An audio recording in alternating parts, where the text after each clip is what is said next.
That's odd. Why is Mrs. Marshall lying in the shade?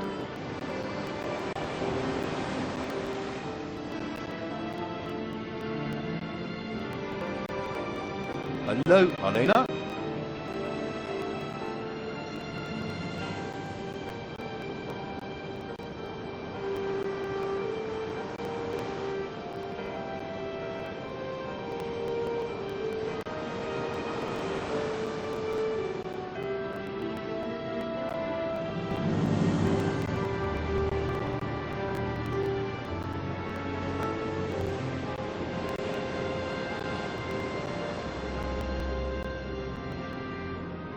Mademoiselle Brewster senses something. The body, the way it lies. There is something unnatural in the angle of the outspread arms. Alena? Monsieur Redfern too, he hesitates, and then...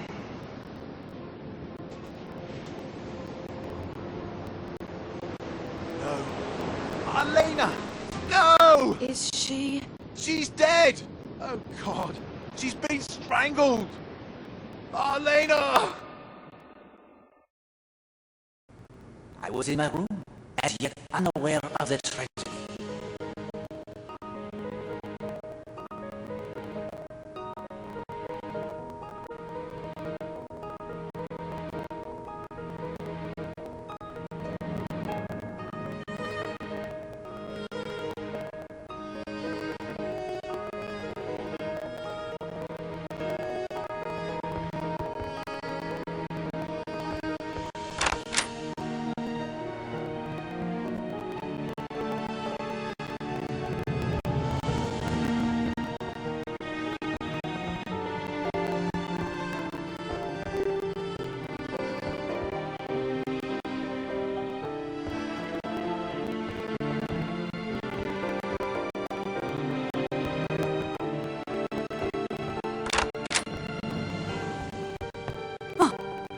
Monsieur Poirot, I'm sorry. My nerves. Madame, has something happened? Don't you know? The police have been here for an hour at least. The police? In Cutter's Cove. It's Mrs. Marshall. She's been murdered. Please excuse me.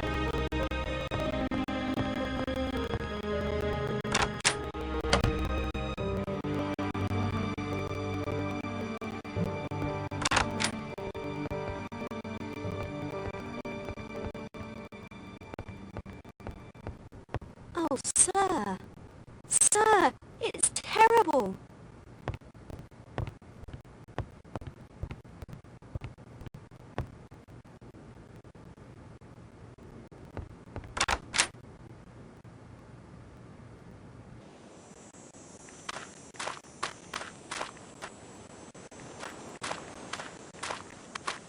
Dear Perret, my wife is too distraught to speak.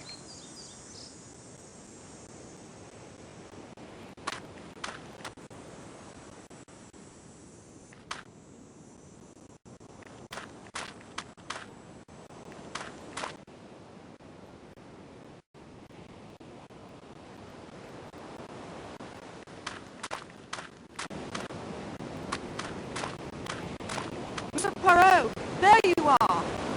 Mademoiselle, what has occurred? It's Mrs. Marshall. Mr. Redfern and I found her in Cutter's Cove. She's been strangled. Mademoiselle, may I ask you a question? Certainly. Can you row me to Cutter's Cove? Mr. Poirot, after your efforts to find Millie's killer, I'll row you any time you like. You need only ask me. Climb in.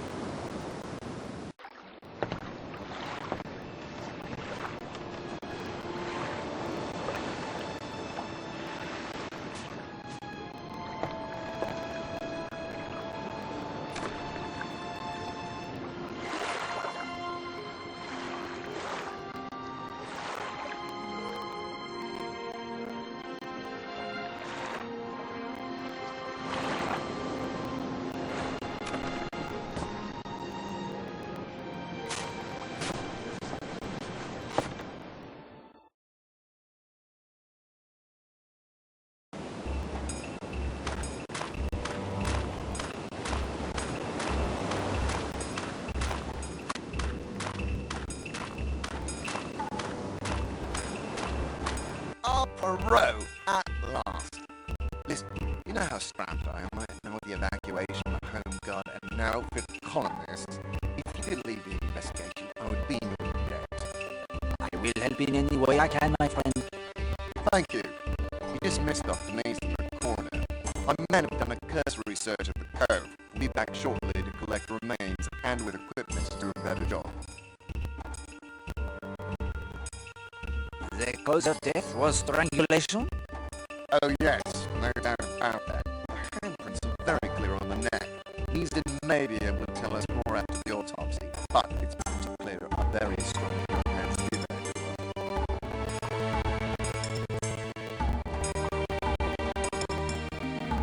What could Dr. Neaston tell you about the time of death? He put the time of the murder somewhere between 11:15 and 12, just before Redfern and Miss Brewster showed up. Who called you? George Strump, bathing beach attendant, showed up on my doorstep. Miss Brewster sent him. As luck would have it, Easton was with me, so we came right over. That's all I have for now. Although I hate to drop this thing in your lap like this. Do not concern yourself, my friend. Without all you like. Make sure everyone knows you speak with my authority. Do a background check on everyone on the island. I should have a report for you at the police station later this afternoon. Thank you, Colonel.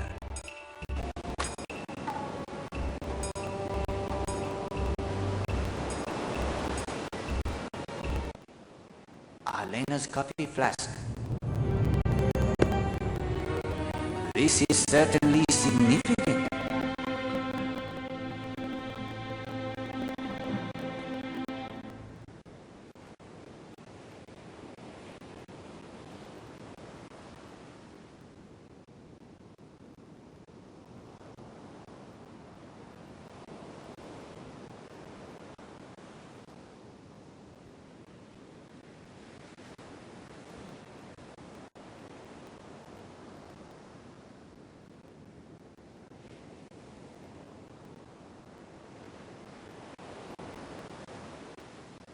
You aren't going to look at her face, are you?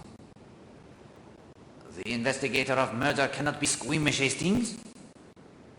Still, if you assure me of the facts, there isn't any real need, is there? As you wish. I state categorically that Mrs. Marshall was strangled to death by a very powerful pair of hands.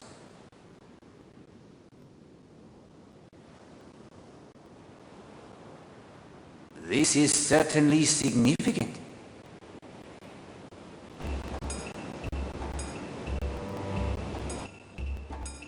Hello, something was dumped here. What does it smell like, Poirot? Coffee.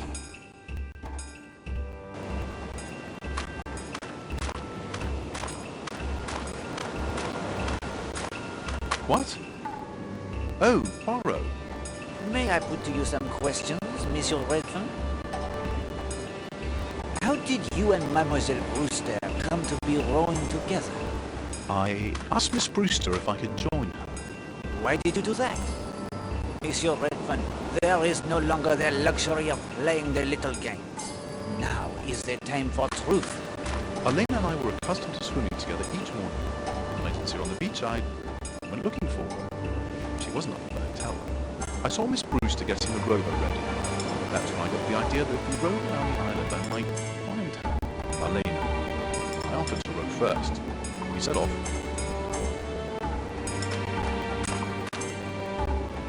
What time did you arrive here? Sometime before 12. I don't know exactly. Tell me what you thought when you saw Mrs. Marshall. Well, I was put out, if you must know. I couldn't understand why she came back. I couldn't understand this at all. I rode to the beach. I wanted to find out what she was doing. What happened after they both beached? I called out to her, but she didn't answer. She just laid there. I went over to her. There was something strange. She was so still. I knelt beside her, touched her hand, then her arm. She didn't react at all. Then I lifted her hand. My God, her face, Poirot. It was dark, mottled. It was marks. Handprints on her neck. Steady. I'm sorry. She was so beautiful. How could anyone spoil that?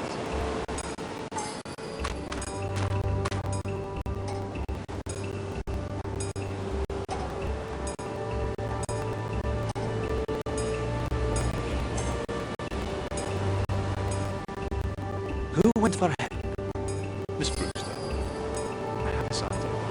I wanted to protect her. It's stupid, I know. She was beyond anyone's protection. I sat near her, then couldn't take that leap, and came over here and waited until the police arrived. Is there anything you saw or thought that might help us? I'm sorry. Let me think. Take your time. There was one thing. I heard a noise while I was still over near Elena. What was it? A clatter on the rocks near the ladder. Something falling. Not a rock though. Something light. I may have more questions for you later.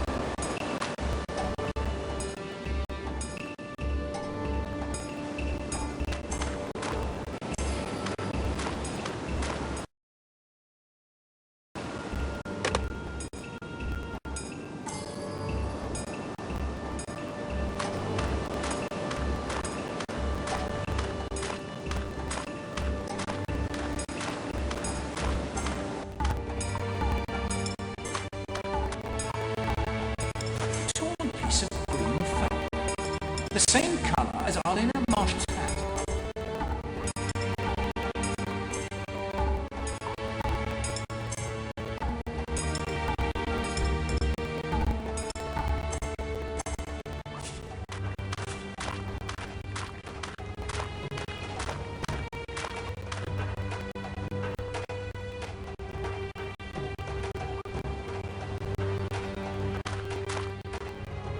A smash bottle with a bit of fluid left in it. And the fluid has the distinctive odor of an expensive perfume.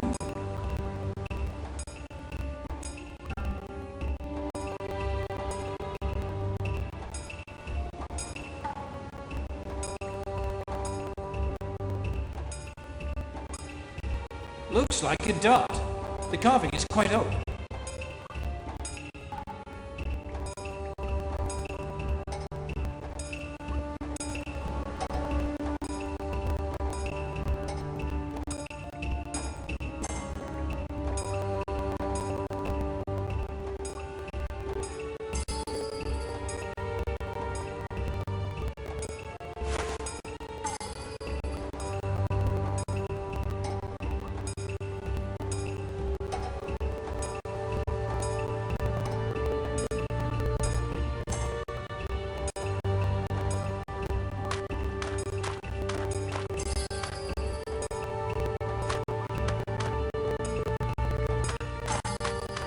That mud looks like it was placed there deliberately. And there's something shiny underneath. I say, a six-sided metal receptacle hidden by the mud. The mud must have been applied fairly recently, and the metal looks shiny, almost new. And that shape, it reminds me of something. It's like the receptacle for a winch handle you find on the masts of some sailboats to winch the sail up and down.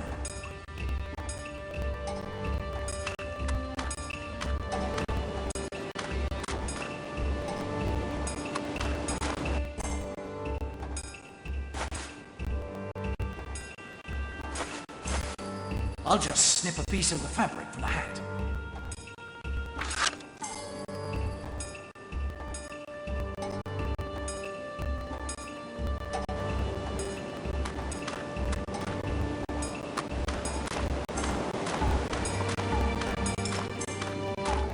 I would like to put to you the questions, if I may. Of course.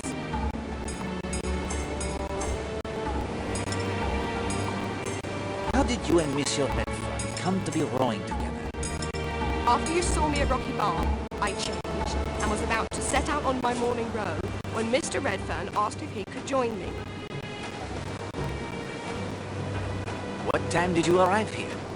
We arrived on the beach at 11:45. We must have come in sight of the cove 5 minutes before that.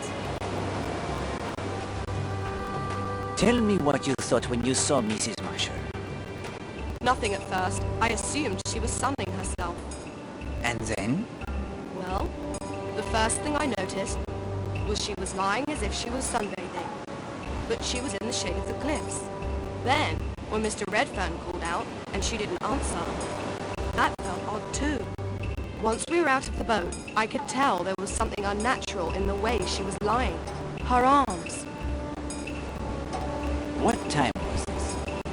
He wanted to row right round the island, so I checked my watch. It was not quite 11:30. Did Monsieur Redfern often accompany you? No, this was the first time. If you ask me, he was looking for Mrs. Marshall. He volunteered to take the oars first. What happened after the boat reached? Mr. Redfern and I approached Mrs. Marshall. I could see he thought the situation wasn't right as well. He knelt beside her, touched her hand, then her arm, and he started to lift her hat. He saw her face and cried out.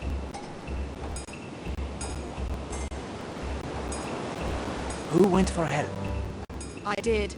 We both knew someone had to. I'm not the kind of woman who would ever admit to feeling fear, but I was secretly thankful when Mr. Redfern offered to stay with the body. I understand perfectly, mademoiselle. You must have reproached yourself. Is there anything you saw or thought that might help us? No, I don't believe so. Yes, there is something. She was strangled, just like Millie and the other woman, Alice Corrigan.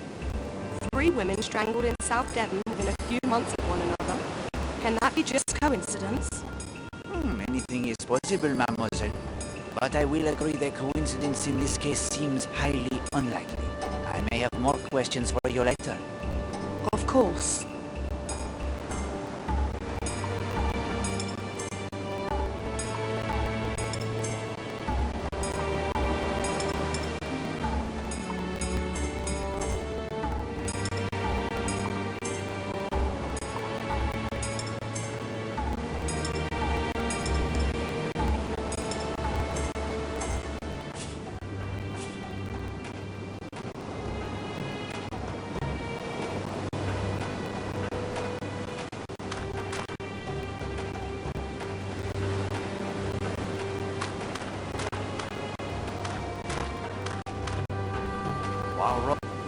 Poirot will not be climbing up the ladder.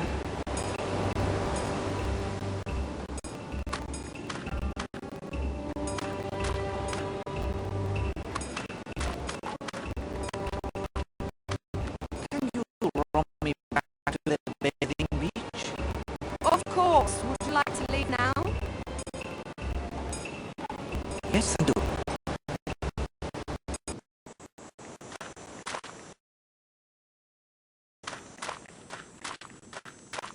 May I have a word with you?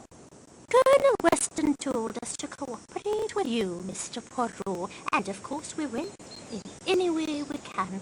But this has been a very bad shock to me, and Mr. Gardner is always very, very careful of my health. Isn't that so, Oakley? Yes, darling. Mrs. Gardner is very sensitive. I appreciate you speaking with me.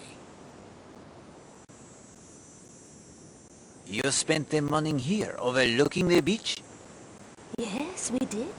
And not the slightest idea in our minds of what was happening just around the corner in that little cove.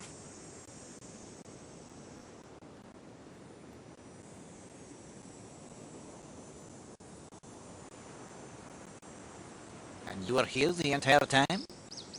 Yes, both of us. From nearly 10:30, 10:25, until Oakley went to play tennis at 12. Isn't that right, Oakley? Well, not exactly. I did run off to fetch your purple wool, if you'll remember. That was around 11 by the hotel clock. It took quite a few minutes to find it, I'm afraid. 15 minutes, possibly 20. No more than 10 minutes, surely. I barely missed you. Methinks she protests too much, Poirot. What is she frightened of? It is a question we must learn the answer to, my friend. Did you see Madame Marshall at all today? We? That is to say, no. I said to Oakley, why, wherever can she have got to this morning? First her husband comes looking for her, and then that good-looking young man, Mr. Redfern. I always wondered, why must he go running after that woman when he has that nice, pretty wife, all of his own, didn't I, Oakley? Yes, darling. She can babble all she likes, but I heard that hesitation, Poirot. Did you notice anything that might have a bearing upon the case? Why, no. I don't think so. Just that she was always around with young Redfern. Anyone can tell you that. Did her husband mind, do you think? Captain Marshall is a very reserved man. That is all the questions I have for the moment. We're devastated. We know nothing that could help. Aren't we, Oakley? Yes, darling.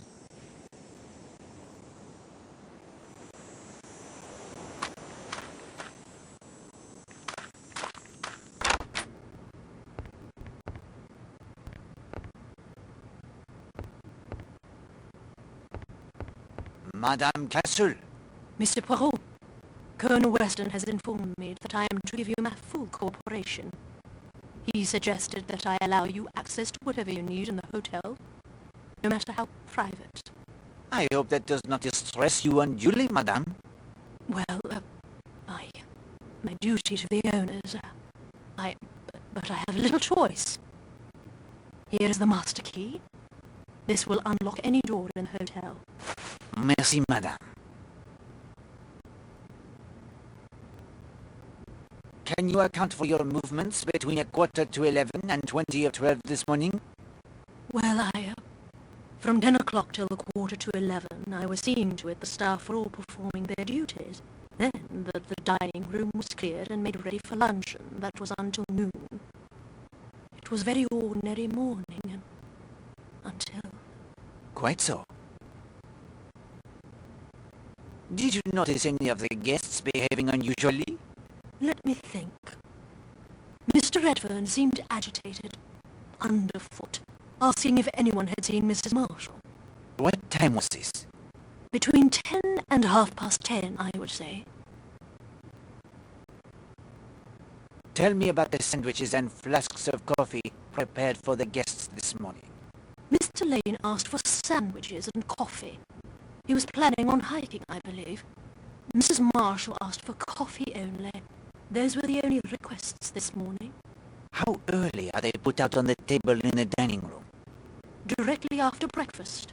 No later than 9:30. I wonder if you would excuse me, This has quite unsettled me, I'm afraid. Of course, madame. She's rattled by more than the murder. You are correct, Hastings. The idea that I would have access to anything here in the hotel obviously includes the contents of her safe. Think she'll do a bunk? If she makes the... what was it you said? Think she'll try to sneak away? Ah, yes, indeed. It is good that Colonel Weston is prepared to have her followed.